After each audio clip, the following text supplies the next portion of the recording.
Hi everyone, thanks for coming. What I'm going to talk about is PrEP uptake among PEP users in Montreal. This slide is the disclosure of conflict of interest.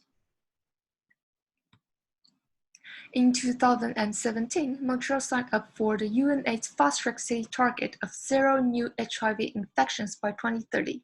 To achieve this ambitious goal, it is important to address unmet HIV prevention needs among the priority population, such as gbMSM, who are disproportionately affected by HIV.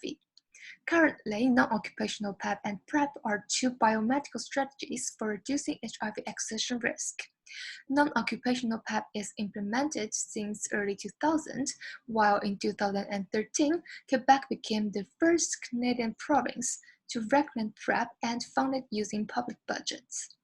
For those who seek PEP repeatedly or at ongoing HIV risk, they are recommended for possible PrEP use.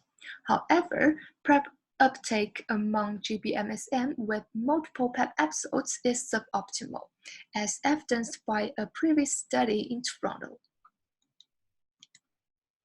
This study aimed to characterize the PEP-to-PrEP corridor using 6 years of longitudinal data on sexual health clinic attendees by first describe the longitudinal trends in PEP and PrEP use, then estimate the time from PEP to PrEP and determinants of PrEP uptake by PEP users. And finally, compare the differences in PrEP resistance between participants with and without a history of PEP use. Our study population includes self-identified gbMSM who consulted for PEP and/or PrEP at Clinique Médicale Actuelle since October 2000 for the PEP cohort and January 2013 for the PrEP cohort. Participants who were HIV positive at the baseline visit were excluded. For Objective 1, we observed the longitudinal trends of PEP and PrEP consultation using all participants of the PEP and PrEP cohort. For Objective 2, studying the PEP-to-PrEP linkage, we restricted analysis to PEP only and PEP-to-PrEP participants. PEP-to-PrEP participants here only includes those who consulted for PEP prior to using PrEP at L'Actuelle. PrEP only and PEP-to-PrEP participants were included in Objective 3, which compares the PrEP persistence among the two groups. Here are the results for Objective 1.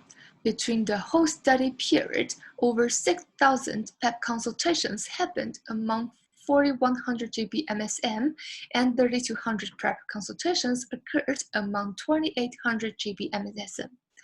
The bars in the figure represents the number of PEP consultations, and this dashed line represents number of PrEP consultations.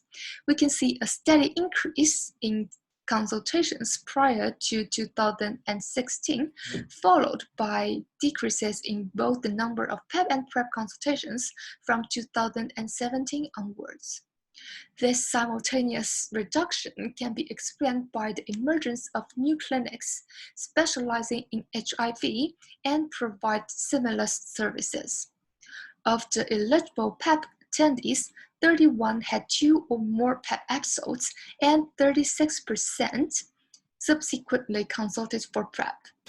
For these eligible PrEP attendees, 46% also had a PEP history, and 17% of the PEP-to-PrEP participants sought PEP again after PrEP discontinuation. This is the method for Objective 2. First, the time from PEP to PrEP uptake is stratified by age category, by total number of PEP episodes, and by the calendar year of the first PEP visit were examined using Kaplan-Meier curves. The determinants of the time to PrEP uptake among PEP users were examined using a Cox proportional hazard model. The model included age and education as fixed covariates. The total number of PEP episodes, sex, lifetime STI history, and whether returned for the first PEP follow-up visit were treated as time-dependent. The study period is restricted from January 1st, 2013 to August 31st, 2019. The x-axis of the figure represents the time since first PEP consultation, and the y-axis is the cumulative proportion of PrEP linkage. During the study period, approximately 40% of the PEP participants linked to PrEP, and 1/4 of the linkage happened within the first 20 months after the first PEP consultation. Participants younger than 25 years old had lower rates of PrEP linkage, and participants with more PEP episodes linked to PrEP at a higher rate. This figure shows that the rate of PrEP linkage increased over time. It took about 6 years for 30% of those whose first PEP consultation was in 2013 to link to PrEP, but it only took about less than 1 year for those who consulted for PEP in 2019 to reach the 30% linkage. This table shows the hazard ratio estimated by the Cox model. From the multivariate analysis, we can see that participants aged 25 to 49 years old who had multiple PEP episodes, kept sex during the risk period, self-reported and tested STI, and returned for the first PEP follow-up visit were more likely to be linked to PrEP. This is the result for Objective 3.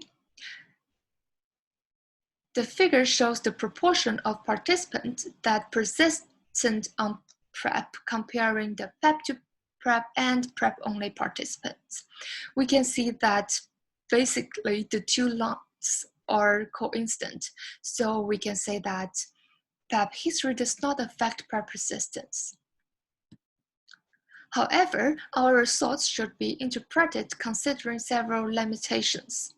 As this is a single-site study, the dataset is right-censored. As such, we may have overestimated the time to linkage and underestimated the PrEP persistence.